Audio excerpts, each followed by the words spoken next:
The hunger in Olivia Anderson's eyes told a story that words couldn't capture, a silent plea that caught Ryder Jenkins' attention. The moment he stepped into Madame Florence's boarding house in Ardmore, Colorado Territory, 1875. It wasn't just that she was thin. It was the way she watched others eat, the careful way she rationed every morsel on her plate, that revealed a woman who had known true starvation. The dusty mining town of Ardmore sat nestled in the shadow of the Rocky Mountains, a place where fortunes were made and lost on the whims of copper and silver veins. Like many frontier settlements, it attracted those seeking a fresh start, people like Olivia, who had arrived 6 months earlier with little more than determination and the skills of a seamstress.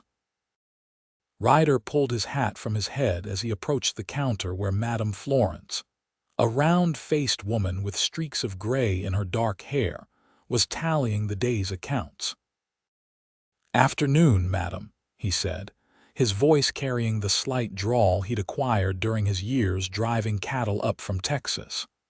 "I'm looking for a room. Heard you might have space available." Madame Florence looked up, her practiced eye taking in his worn but clean clothing, the weathered quality of his skin that spoke of years under the open sky. "That I do, Mr. Jenkins, Ryder Jenkins." "Well, Mr. Jenkins, I've got a room on the second floor. $5 a week, meals included." She reached beneath the counter and produced a ledger. "You planning to stay in Ardmore long?" Ryder nodded, running a hand through his sun-bleached brown hair. "Got a position at the Silverton Ranch. Mr. Harrison hired me to help train some horses he brought up from New Mexico." "Harrison's a good man," Florence replied with approval. "Pays his debts and treats his workers fair." She pushed the ledger toward him. "Sign here. Breakfast is at 6, dinner at noon for those who can make it back, and supper at 6 in the evening." As Florence spoke, Ryder's attention drifted to a young woman seated in the corner of the common room, her head bent over a piece of fabric, needle flashing in and out with practiced precision. Her chestnut hair was pulled back in a simple knot, revealing high cheekbones and a slender neck. But it was the careful way she moved, conserving energy in every gesture, that caught his eye. "That's Miss Anderson," Florence said, following his gaze. "Olivia. She's been with us about half a year now. Works as a seamstress for Mrs. Whittaker's dress shop." Ryder signed the ledger and slid it back across the counter, still watching Olivia. There was something in her posture that reminded him of a wild thing, ready to flee at the slightest provocation. "She doesn't say much," Florence continued, lowering her voice. "Came west after losing her family to influenza back east, so I've heard. Keeps to herself, but does beautiful work with a needle. Never seen finer embroidery." Ryder nodded, finally tearing his eyes away from the young woman. "Thank you for the information, madam. I appreciate the welcome. Room 4, top of the stairs, turn right," Florence said, handing him a key. "Supper will be ready in about an hour." When Ryder came down for the evening meal, the long oak table in the dining room was already half filled with boarders. He took an empty seat, nodding politely to the others, a middle-aged clerk from the mercantile, an elderly schoolteacher, and a young couple who worked at the assayer's office. Olivia slipped in just as Madame Florence began bringing out platters of roast beef, potatoes, and early summer vegetables. Ryder watched discreetly as Olivia took her place at the far end of the table. Up close, he could see that her simple blue dress, though immaculately kept, had been altered and mended multiple times. Her green eyes, when she briefly glanced up to thank Florence for the food, held a wary intelligence. The conversation flowed around them, talk of the new railroad spur that might be coming through, gossip about the mayor's wife, news of a rich strike at the Silver Bell mine. Ryder contributed occasionally, but most of his attention was on Olivia, who ate with deliberate slowness, as if savoring each bite, her portions noticeably smaller than everyone else's. When Florence offered seconds, Olivia declined with a gentle smile, though Ryder had not missed the longing glance she'd cast at the remaining food. As the meal concluded and the boarders dispersed, he approached Madame Florence in the kitchen where she was supervising the washing up. "Excuse me, madam," he said, "but I couldn't help noticing that Miss Anderson seems, well, hungry." Florence's hand stilled over the dishes. "You've got sharp eyes, Mr. Jenkins," she sighed. "Mrs. Whittaker doesn't pay her what she's worth, and Olivia sends most of what she earns to her younger brother. He's at a school back east last of her family. She makes do with what's left, but—" She shrugged. "Pride's a powerful thing. She won't accept charity, and I can only do so much without making it obvious." Ryder nodded thoughtfully. "I understand. Thank you for telling me." The next morning, Ryder rose before dawn, as was his habit from years on the trail. He pulled on his boots and made his way quietly downstairs, intending to get an early start at the ranch. To his surprise, Olivia was already in the kitchen, helping Florence prepare breakfast. "Morning," he said, removing his hat.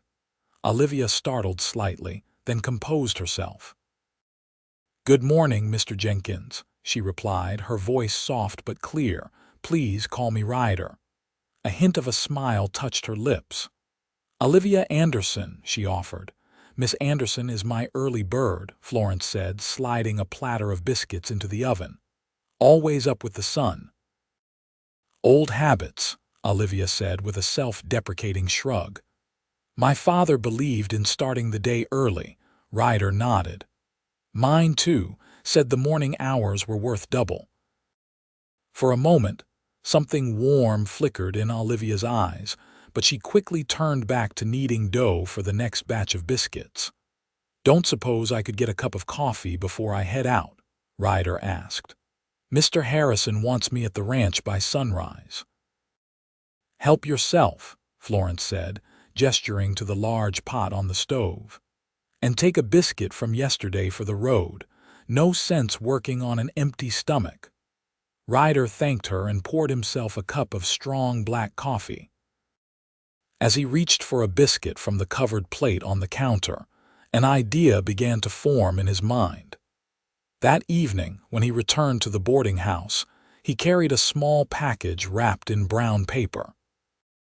He'd spent the day working with a spirited bay gelding, getting the feel of the ranch and meeting the other hands. Harrison had proved to be a fair employer, and the work suited Ryder well. After cleaning up, he came down to supper, where the same assortment of boarders gathered around Florence's table. This time, when Ryder noticed Olivia taking her small portion, he casually mentioned to the table at large, "Mr. Harrison's wife sent some apple preserves from their cellar. Said it was a welcome gift for the new hand." He unwrapped the jar he'd purchased at the mercantile. "More than I could eat alone. Anyone care to try some?" Several hands reached for the jar, but Ryder made sure it circulated to Olivia's end of the table. When she hesitated, he added, "I heard from Florence that you're handy with a needle, Miss Anderson. Perhaps you'd consider mending my spare shirt in exchange. Buttons loose, and I've never had much skill with such things." Her pride intact with the offer of a fair exchange, Olivia accepted a generous spoonful of the sweet preserves for her biscuit. "I'd be happy to fix your shirt, Mr. Jenkins." "Ryder," he reminded her with a smile. "Ryder," she echoed, and the sound of his name on her lips gave him a curious satisfaction. Over the next few days, Ryder established a routine. He rose early, often finding Olivia already helping in the kitchen. Their conversations were brief, but increasingly comfortable small exchanges about the weather, the town, or the day ahead. In the evenings, He always seemed to have something to share. A wedge of cheese he claimed was too sharp for his taste, fresh berries he'd found while riding fence lines, a rabbit he'd trapped that was too much for one man. Each offering was presented not as charity but as excess, as something that would go to waste if not shared, or as part of a fair exchange for some small service Olivia could provide. She mended his clothing, pressed his good shirt, and once advised him on the quality of a new neckerchief he was considering. A week into his stay, Ryder found Olivia alone on the boarding house's small back porch, sewing by the last light of day. The air was cool, filled with the scent of pine from the surrounding hills and cooking smells from Florence's kitchen. "Mind if I join you?" he asked, gesturing to the empty rocking chair beside her. Olivia looked up, her needle pausing mid-stitch. "Please do." Ryder settled into the chair, stretching his long legs before him. "Beautiful evening." "It is," she agreed, returning to her work. "I've always liked this time of day. My mother called it the gentle hour." "That's a nice way of putting it." He watched her deft fingers guide the needle through the fabric. "What are you working on?" "A christening gown for the banker's new grandbaby," she explained, holding up the delicate white fabric with its intricate pattern of tiny stitches. "Mrs. Whitaker took the commission, but she gave me the embroidery work." "It's beautiful," Ryder said sincerely, leaning closer to examine the precise flowers and vines taking shape under her hands. "Thank you." A slight blush colored her cheeks at his proximity. "I've always found peace in needlework. Even as a child, I'd rather sew than play games." "We all find comfort in different things," Ryder observed. "For me, it's always been horses. Something honest about them. They don't lie or pretend. You treat them right, they treat you right."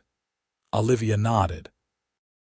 "I've never spent much time around horses. We had a carriage horse when I was young, but after Father's business failed." She trailed off, then resumed more brightly, "But I've always admired them from afar." "You should come out to the ranch sometime," Ryder suggested. "Mr. Harrison has some fine animals. I'm working with a mare right now that has the sweetest disposition you've ever seen." "Perhaps someday," she said noncommittally, though her eyes brightened at the invitation. They sat in companionable silence for a few minutes, the only sounds the creak of Ryder's rocking chair and the soft whisper of Olivia's thread through fabric. Finally, Ryder reached into his pocket and pulled out a small paper bag. "Almost forgot. Cook at the ranch made too many molasses cookies today. Thought you might enjoy one." He extended the bag toward her. "Unless you don't care for sweets." Olivia hesitated, her eyes meeting his. For a moment, Ryder feared he'd overstepped, been too obvious in his intentions. But then she smiled, a real smile that reached her eyes and transformed her face, revealing a dimple in her right cheek that he hadn't noticed before. "I love molasses cookies," she admitted, carefully setting aside her sewing. "They were my father's favorite. I used to make them every Sunday." She accepted the bag and took out a cookie, inhaling its spicy, sweet aroma before taking a small bite. The pleasure on her face as she tasted it made Ryder's chest tighten with an unfamiliar emotion. "These are wonderful," she said. "Please thank the cook for me." "I will," Ryder promised, not mentioning that he'd purchased them at the bakery in town specifically because they'd reminded him of her sweet but substantial, modest yet satisfying. As they shared the cookies, the sun slipped behind the mountains, painting the sky in shades of pink and gold. In that gentle hour, something shifted between them, a tentative bridge forming across the careful distance Olivia maintained from others. The following Sunday, a day when Ryder wasn't required at the ranch, he rose early and made his way to the kitchen. Florence, surprised to find him there before breakfast, raised an eyebrow. "Something I can help you with, Mr. Jenkins?" "I was wondering if I might borrow a corner of your kitchen this morning," he said. Thought I'd try my hand at something. Florence studied him for a moment, then nodded. Help yourself. I'm heading to early services. Just make sure everything's back in its place before I return. After she left, Ryder rolled up his sleeves and set to work. He was no cook, but he'd watched carefully enough during his trail days to know the basics. By the time Olivia came downstairs, he had flour on his shirt and a determined expression on his face. "Ryder," she said, clearly confused to find him alone in the kitchen. "What are you doing?" He looked up, a sheepish smile crossing his features. "Making a mess, mostly," he admitted. "But I was aiming for biscuits." Olivia approached cautiously, peering at the lumpy dough he was attempting to roll out. "You're pressing too hard," she observed. "Biscuits need a gentle touch." "Would you show me?" he asked. She hesitated only briefly before washing her hands and taking his place at the table. "Like this," she demonstrated, her slender fingers lightly working the dough. "You want to handle it as little as possible once the milk is added." Ryder watched her, admiring the confidence in her movements. "How did you learn to cook?" A shadow passed over her face. "Necessity, mostly. After Mother died, someone had to feed the family. Father was. Well, he was often lost in his grief and his ledgers, and after the business failed." She shrugged, cutting out perfect circles with a drinking glass. "We had to make do with less." "You've known hunger," Ryder said softly, not a question but a recognition. Olivia's hand stilled. She looked up at him, really looked as if seeing past his surface for the first time. "Yes," she acknowledged quietly. "We've had lean times, is it that obvious?" "Only to someone who's been there," he replied. Understanding passed between them, an unspoken recognition of shared experience. Olivia nodded slightly, then returned to the biscuits, placing them carefully on the baking sheet. "These will be ready in about 15 minutes, she said, sliding them into the oven. "Now, what were you planning to serve with them?" Ryder grinned. "I might have traded a half-day's work for some fresh eggs and bacon from one of the ranch hands whose wife keeps chickens." Olivia's eyes widened. "That sounds wonderful. I haven't had fresh eggs in ages."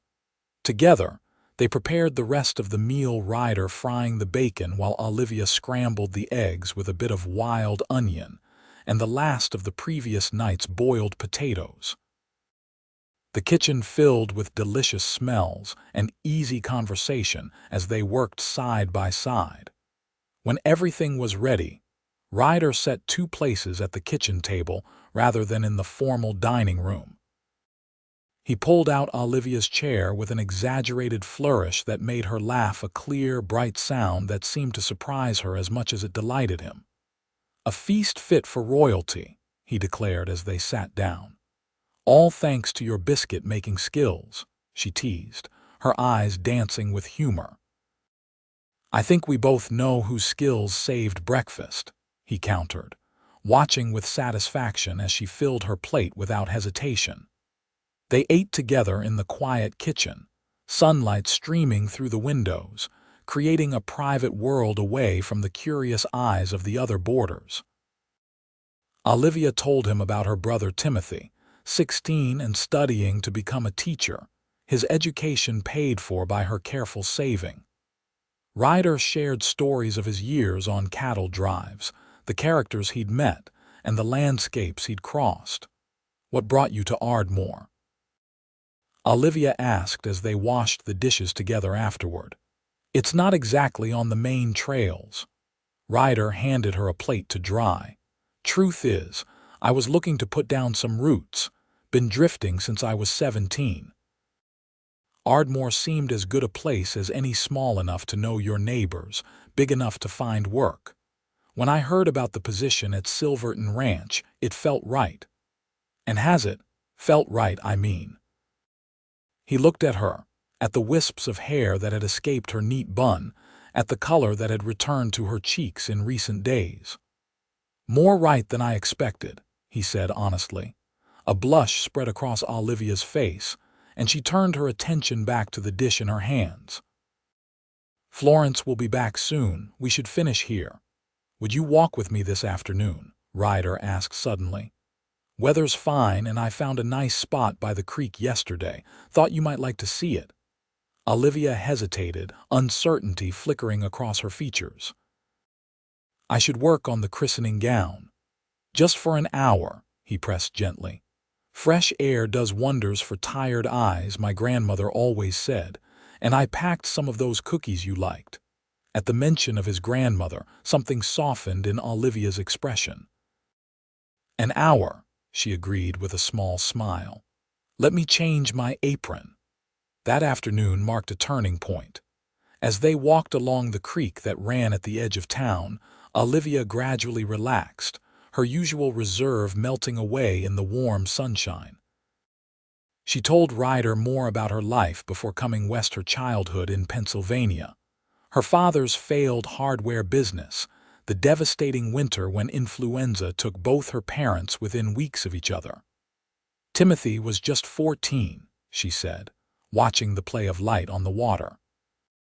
I was 21. There was no money, no relatives close enough to help. The bank took the house. I found work as a seamstress, but back east there were too many women with the same skills. We could barely afford a room and food. So you came west, Ryder supplied. Olivia nodded. A friend's cousin had settled in Denver, wrote that there was demand for skilled needlework. The journey took nearly all our savings. I left Timothy at a boarding school where they agreed to take partial payment until I could send more. Her voice grew softer. He begged to come with me, but I wanted him to have the education our parents would have wanted for him. That was brave, Ryder said, his voice rough with admiration, taking such a risk for his future. It wasn't bravery, she corrected. It was desperation. And then when I reached Denver, the cousin had moved on, and work wasn't as plentiful as I'd been led to believe. I traveled from town to town until I reached Ardmore. She smiled faintly. Madame Florence took pity on me, let me stay at reduced rates until I secured the position with Mrs. Whittaker. And now, Ryder asked. Now I manage, Olivia said with quiet dignity. I send Timothy what I can.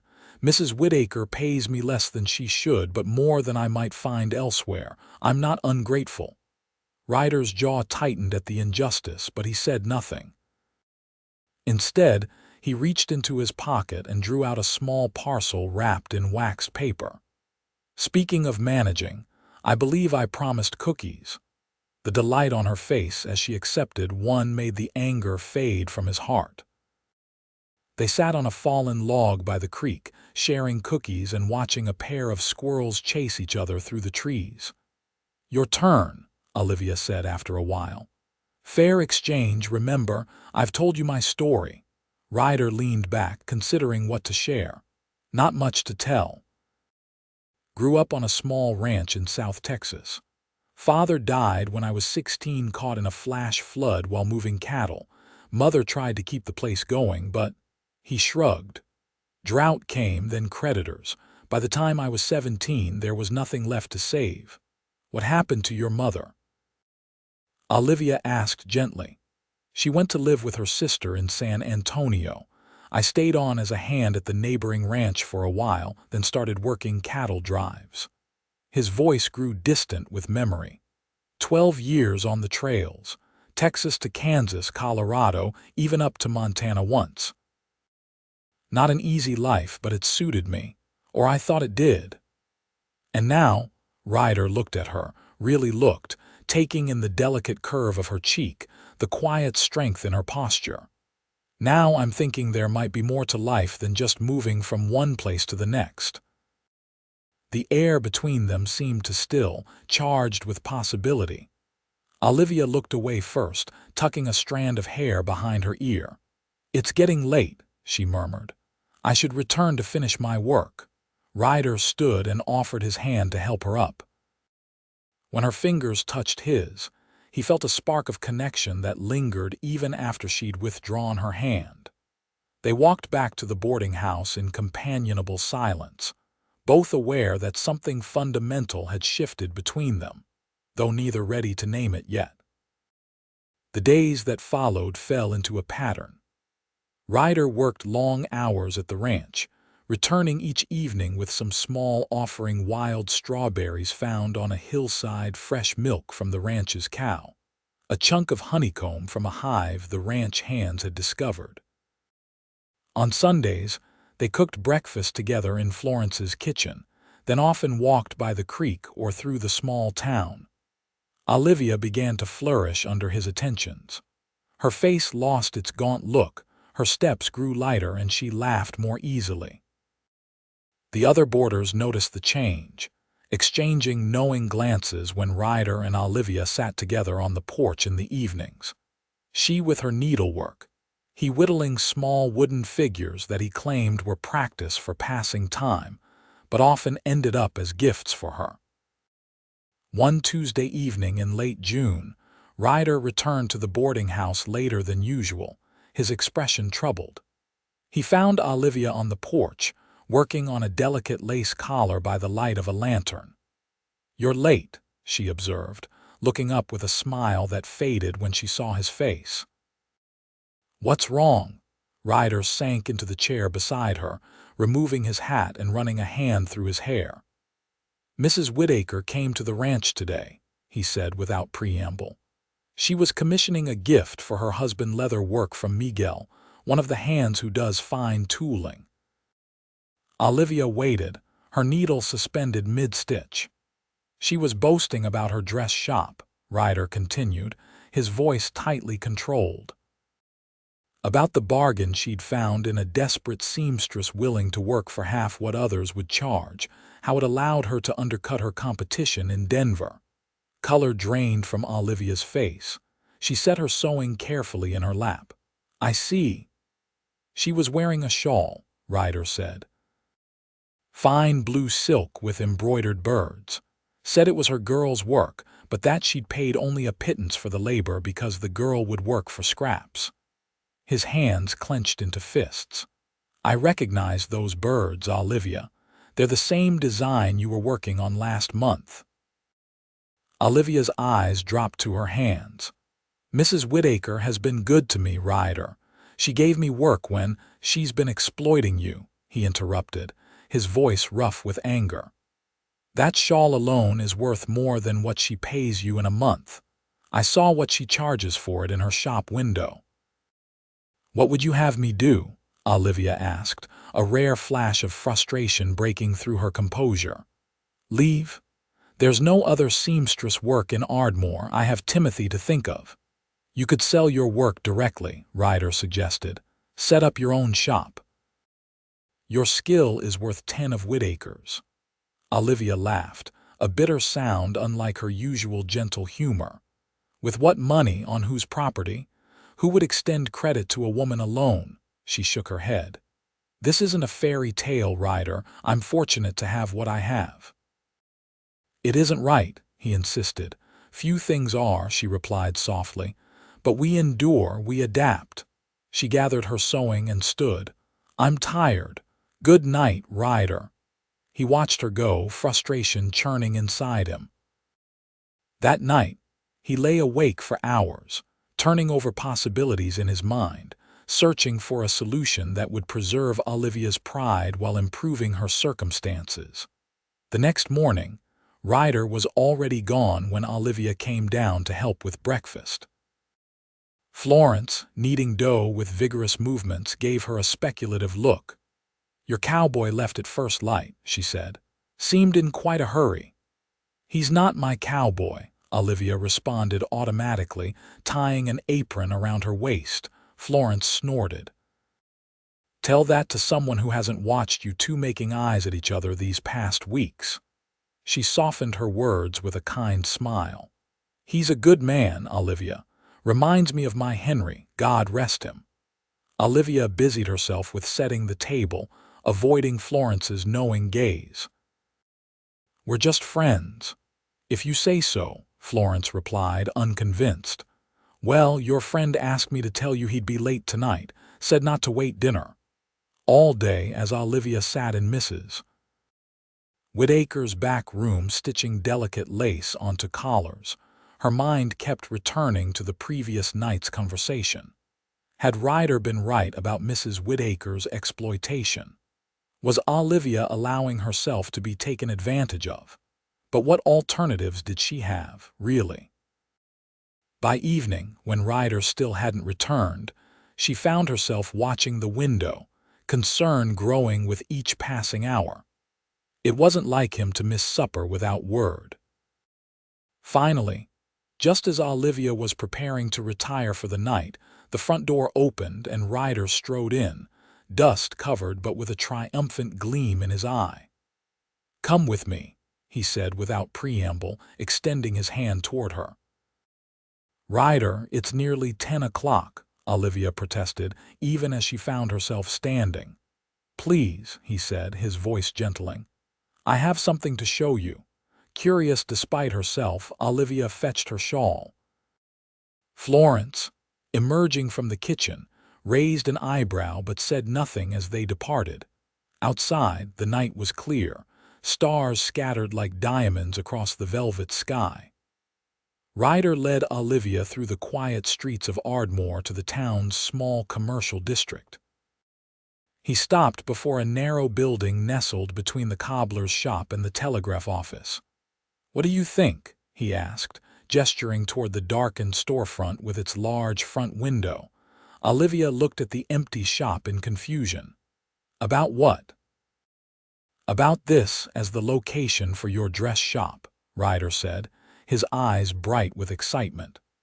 "Old man Peterson is retiring next month, moving to Denver to live with his daughter.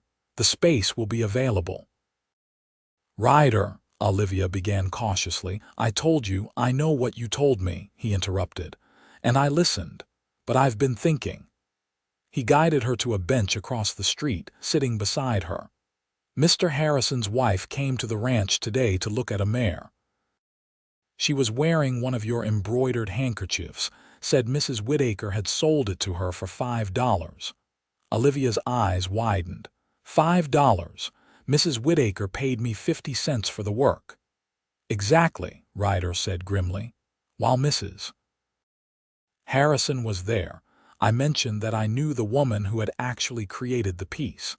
She was quite interested, said she'd been looking for someone to create a trousseau for her niece who's marrying this fall." Hope and anxiety warred on Olivia's face. "What did you tell her?" "That I'd arrange a meeting," Ryder said. "If you're willing." Olivia twisted her hands in her lap. "This is all happening so fast. Even if Mrs. Harrison commissioned work directly from me, it wouldn't be enough to establish my own shop." "What if you had a partner?" Ryder asked, his voice growing softer. "Someone to share the risk and the work, a partner," Olivia repeated, confusion evident in her voice. "Who would?" she broke off as understanding dawned. "You," Ryder nodded, suddenly nervous. "I've saved most of my wages over the years. Never had much to spend them on. There's enough for a lease, supplies, even a small living space above the shop." He took a deep breath. "I've been thinking about what you said about putting down roots. I can't think of any I'd rather grow than with you." Olivia stared at him, speechless. "I'm not asking for anything you're not ready to give," Ryder hastened to add. "We could start as business partners. I'd handle the accounts, deliveries, heavy work. You do what you do best, create beautiful things." He hesitated, then added more softly, "And perhaps in time if you came to feel for me what I already feel for you." "And what is that?" Olivia asked, her voice barely above a whisper. Ryder reached out, tentatively taking her hand in his. "I think I've been falling in love with you since the first day I saw you, Olivia Anderson. Not just your beauty, though there's plenty of that. Your strength, your kindness, the way you survive without letting hardship make you hard." Tears welled in Olivia's eyes. "Ryder, you don't have to say anything now," he interrupted gently. "Just think about it, about the shop, about us. I'm not going anywhere." They sat in silence for a long moment, hands still joined, the enormity of his proposition hanging in the air between them. Finally, Olivia squeezed his hand. "I'll think about it," she promised. "Truly." For the next week, Olivia did little but think about Ryder's offer. She met with Mrs. Harrison, who was indeed eager to commission an elaborate trousseau for her niece work that would pay more than Olivia made in 3 months at Mrs. Whittaker's. She examined the shop space while Ryder distracted old Mr. Peterson with questions about the town's history. She spent evenings making calculations, considering possibilities, and, increasingly, imagining a future with Ryder by her side. What had begun as his simple act of kindness ensuring she had enough to eat had evolved into something she had never expected to find again: hope. 10 days after his proposal, Olivia finally gave Ryder her answer. They were walking by the creek, the late afternoon sun casting long shadows across the water. She had been quiet for most of the outing, lost in thought. "I've decided," she said abruptly, stopping to face him. "About the shop." "About us." Ryder's expression remained carefully neutral, though his eyes betrayed his anxiety. "And, yes," she said simply, "to both." For a moment Ryder seemed not to comprehend. "Yes, yes," Olivia repeated, a smile spreading across her face. "Yes, I'll be your business partner." "And yes, she faltered, suddenly shy. "I'll see where this path between us leads." The joy that transformed Ryder's face made Olivia's heart swell. Before she could say another word, he had swept her into his arms, lifting her off her feet in an exuberant embrace that startled a laugh from her. "Ryder Jenkins, put me down this instant," she protested, though her eyes sparkled with happiness. He set her gently on her feet but kept his arms around her waist. "I'm going to make you so happy, Olivia," he promised, his voice husky with emotion. "We'll build something good together. I swear it." "I believe you," she said softly, reaching up to touch his weathered cheek. "You've already brought more joy into my life than I thought possible." Ryder's gaze dropped to her lips, a question in his eyes. Olivia answered by rising onto her toes, closing the distance between them. Their first kiss was gentle, tentative, a promise of deeper connections to come. When they returned to the boarding house, hand in hand, Florence took one look at their radiant faces and nodded with satisfaction. "About time," she declared, disappearing into the kitchen with a knowing smile. The following weeks passed in a whirlwind of activity. Ryder continued his work at the ranch but spent every spare moment helping prepare the shop. He built display tables and shelves, repaired the living quarters upstairs, and negotiated favorable terms with suppliers in Denver. Olivia gave notice to Mrs. Whittaker, who was predictably displeased but could do little to prevent the departure of her skilled seamstress. Word spread quickly through Ardmore about the new dress shop opening on Main Street. Mrs. Harrison's enthusiastic endorsement ensured that several of the town's prominent women had already commissioned work before the doors officially opened. Olivia, overwhelmed by the support, worked tirelessly to complete existing orders while preparing samples for display. They named the shop Anderson and Jenkins Fine Apparel, with a beautiful sign that Ryder commissioned from a local woodcarver. The day before the grand opening, as they stood admiring the finished storefront, Ryder slipped an arm around Olivia's waist. "There's something we haven't discussed," he said, his tone unusually serious. Olivia looked up at him, concern flickering across her features. "What's that?" "The business arrangement is clear enough," he said slowly. "Equal partners, shared profits, shared responsibilities." "But the personal arrangement," he hesitated. "I know we agreed to see where this leads, but I find myself wanting more certainty." "Ryder Jenkins, are you proposing to me?" Olivia asked, her voice caught between amusement and emotion. "Not yet," he replied with a small smile. But soon, if that's agreeable to you. For now, I'd just like to know that it's a possibility you're considering." Olivia turned in his arms to face him fully. "I more than consider it," she said softly. "I've begun to count on it." Relief washed over his face. "Good," he said. "Because I had Miguel make something for you." He reached into his pocket and pulled out a small leather pouch. "A token, until I can offer you a proper ring." Curious, Olivia accepted the pouch and loosened its drawstring. Inside was a delicate silver pendant in the shape of a thimble, suspended on a fine chain. Engraved on its surface were the words "more than enough." "Ryder," she breathed, tears springing to her eyes. "It's beautiful." "I wanted you to have a reminder," he said, gently taking the necklace and moving behind her to fasten it around her neck. "That you'll never want for anything again, not food, not security, not love." His fingers brushed her skin as he secured the clasp, sending a shiver down her spine. "You've had enough of hunger, Olivia, in all its forms." She turned back to him, the pendant resting in the hollow of her throat. "And you've had enough of wandering," she replied, reaching up to touch his face. "We feed each other's souls, don't we?" Instead of answering, Ryder lowered his head and kissed her, not the gentle kiss of new beginnings they had shared by the creek, but a deeper one, filled with promise and passion, and a future unfolding before them. The grand opening of Anderson and Jenkins' fine apparel exceeded all expectations. The small shop was crowded from morning until evening with curious townspeople and serious customers alike. Olivia's exquisite samples, embroidered handkerchiefs, delicate collars, a wedding veil of such exceptional craftsmanship that it drew gasps from the women who examined it, generated orders that would keep her busy for months. Ryder moved with ease among the visitors, charming the ladies with his courteous manner and impressing the gentlemen with his straightforward business approach.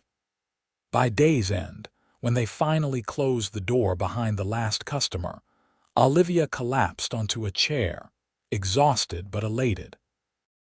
"I can't believe it," she said, looking around at their shop. "We actually did it." "Did you doubt we would?" Ryder asked, pouring her a cup of tea from the pot they'd kept brewing all day for customers. "Not doubted exactly," Olivia mused, accepting the cup gratefully. "But feared, perhaps. Good fortune hasn't been a frequent visitor in my life." "Until now," Ryder said, pulling up a chair beside her. "This is just the beginning, Olivia," she smiled, leaning against his shoulder. "The beginning of something wonderful." As summer turned to fall, the shop flourished. Olivia hired a young woman named Clara to help with basic stitching, freeing her to focus on the more elaborate work that was quickly becoming their signature. Ryder continued at the ranch 3 days a week, using the rest of his time to manage the business aspects of the shop and build furniture for their expanding living quarters. In October, Timothy arrived from back east for a long-promised visit. The 16-year-old boy, tall and lanky with the same green eyes as his sister, regarded Ryder with initial suspicion that quickly gave way to admiration. By the end of his 2-week stay, the two were fast friends, spending hours fishing at the creek or discussing Timothy's ambitions to become a schoolteacher. "He's a fine young man," Ryder told Olivia after seeing Timothy off on the eastbound train. "You've done well by him." "We've done well by him," Olivia corrected, linking her arm through Ryder's as they walked back toward town. "Your generosity has made his schooling more secure than it's ever been." Ryder shook his head. "I've only supplemented what you were already providing. The sacrifice was yours, Olivia." They walked in comfortable silence for a while, the crisp autumn air carrying the scent of pine and wood smoke. "I was thinking," Ryder said eventually, "that the bedroom adjacent to ours would make a good nursery someday." Olivia stumbled slightly, her cheeks coloring. "That's rather presumptuous," Mr. Jenkins, considering you haven't yet made an honest woman of me." Ryder stopped, turning to face her with a smile that crinkled the corners of his eyes. "I believe I'm about to remedy that oversight, Miss Anderson." Before Olivia could respond, he dropped to one knee there on the dusty road, taking her hands in his. "I had planned something more elaborate, dinner at the hotel, perhaps, or a picnic by the creek, but I find I can't wait another moment." His voice grew husky with emotion. "Olivia Anderson, you've brought light and purpose into my life. Would you do me the great honor of becoming my wife?" Tears spilled onto Olivia's cheeks as she nodded, too overcome for words. Ryder reached into his pocket and withdrew a small velvet box.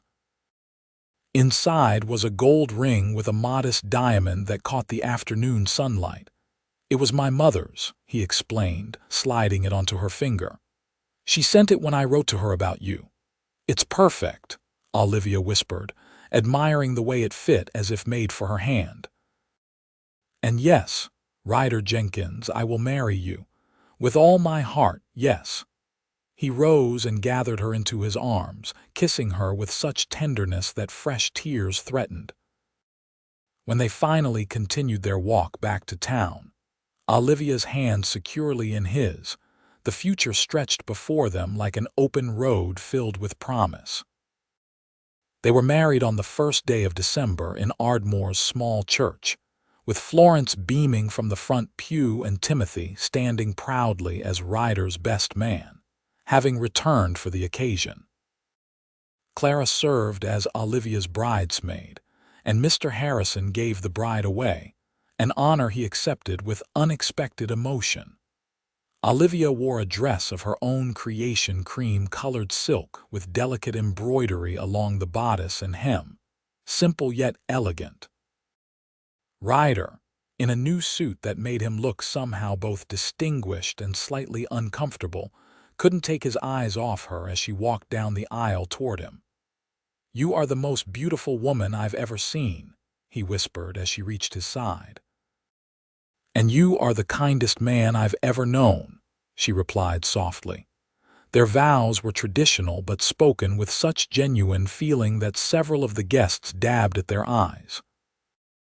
When the minister pronounced them husband and wife, Ryder gathered Olivia into his arms for a kiss that left no doubt about the depth of his feelings, propriety be damned. The reception at the boarding house afterward was a joyful affair, with Florence outdoing herself on a feast that left no one wanting. As evening fell and guests began to depart, Ryder and Olivia slipped away to their home above the shop, now truly theirs together in every way. That night, as snow began to fall outside their bedroom window, they discovered new dimensions to their love, finding in each other's arms a completion neither had dared hope for in their solitary pasts. "I never imagined such happiness," Olivia murmured later, her head resting on Ryder's chest, his heartbeat strong beneath her ear. "Nor I," he admitted, his fingers tracing lazy patterns on her bare shoulder. "But this is just the beginning, my love. We have a lifetime ahead." Spring brought new growth to Ardmore, trees budding, wildflowers blooming on the hillsides, and within Olivia, a child beginning to form. When she told Ryder the news one evening as they sat on the porch of their home, his face transformed with such pure joy that she knew she would remember the moment forever. "A baby," he said in wonder, placing his hand gently on her still flat stomach. "Our baby." "Due in November, the doctor thinks," Olivia said, covering his hand with her own. "Just in time for our first anniversary." As Olivia's pregnancy progressed, the shop continued to prosper. Word of her exceptional work had spread beyond Ardmore, bringing orders from as far away as Denver and even San Francisco. Ryder left his position at the ranch to focus entirely on their growing business, managing the increasingly complex logistics of supplies and deliveries. In July, they expanded into the vacant space next door, creating a dedicated area for men's tailoring with 2 skilled craftsmen hired from Denver. Anderson and Jenkins Fine Apparel became the most successful business in Ardmore, their reputation for quality and fair dealing earning them respect throughout the region.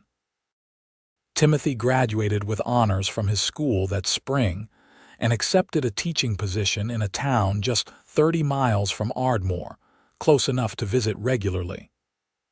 The family circle was expanding, connections strengthening, roots growing deeper. As Olivia's time drew near, she found herself reflecting often on the journey that had brought her to this place of abundance. One evening in early November, as she sat by the fire in their comfortable living room, her hands resting on her swollen belly, she voiced these thoughts to Ryder. "Do you remember the first time you brought me food?" she asked, watching him look up from the ledger he was reviewing. "Those apple preserves you claimed were from Mrs. Harrison." A smile tugged at Ryder's lips. "You knew they weren't." "Of course I knew," Olivia said with a soft laugh. "Mrs.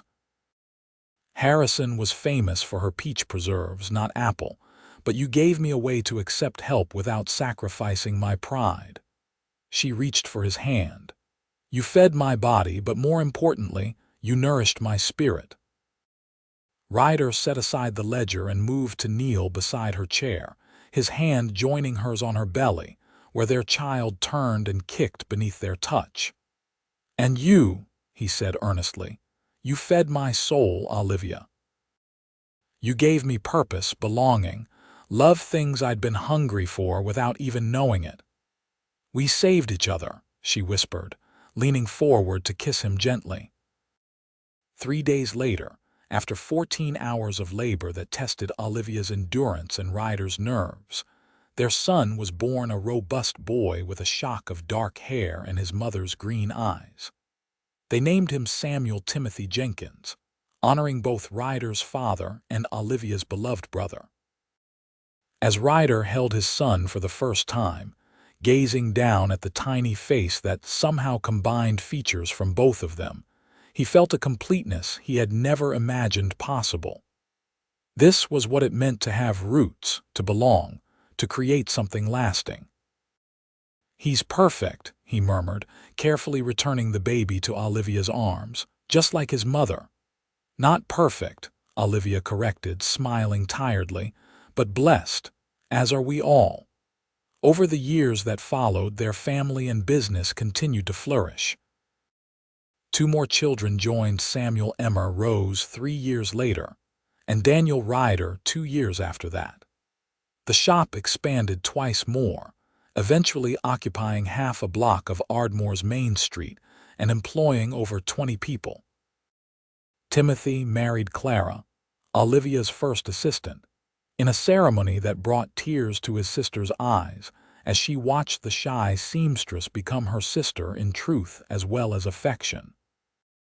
They settled in Ardmore, Timothy taking over as headmaster of the growing school, Clara continuing to work at the shop part-time while raising their own children.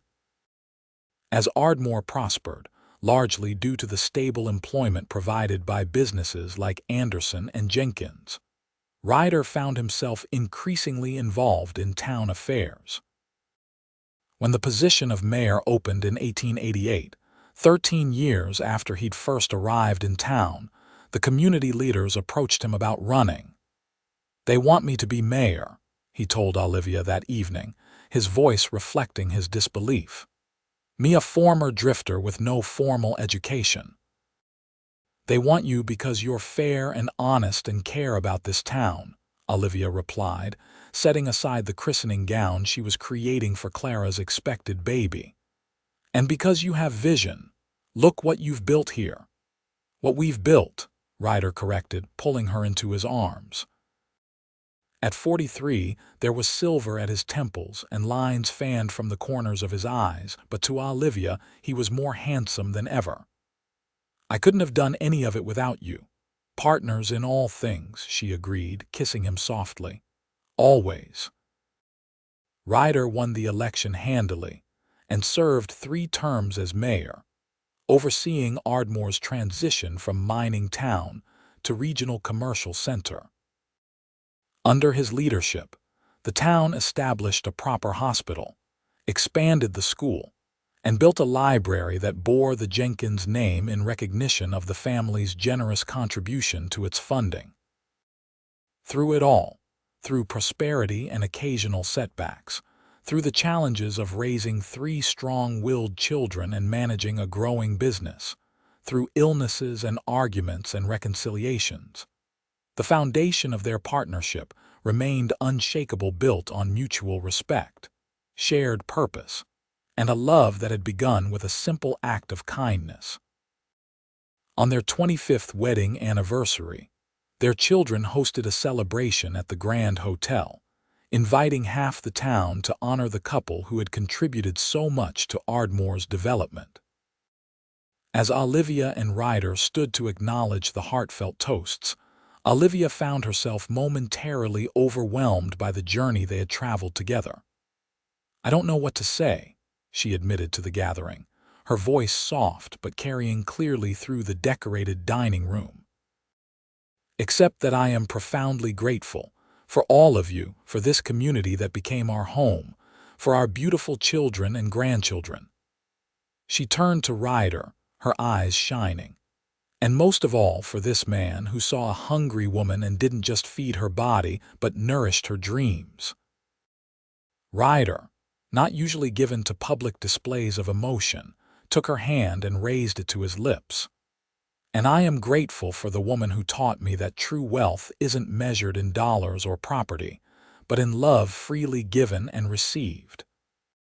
He smiled at her, the same smile that had first warmed her heart decades earlier. "You fed my soul, Olivia Jenkins. You still do every day." As they looked out at the faces of friends and family, at the community they had helped build, at the legacy they were creating together, both felt the same certainty that in finding each other, they had found everything that truly mattered. That night, as they walked home arm in arm under a canopy of stars remarkably similar to those that had shone on their first evening stroll in Ardmore, Ryder stopped suddenly and turned to his wife. "Happy?" he asked simply. Olivia reached up to touch the silver thimble pendant she still wore daily, now smooth from years of her fingers seeking its reassurance. "More than enough," she replied, the words both an answer and a reminder of how far they had come together. In that moment, standing on the street of the town they had helped build, surrounded by the life they had created together, they were both certain of one immutable truth. What had begun as an act of kindness, a cowboy noticing a woman's hunger, had grown into a love story that would nourish generations to come.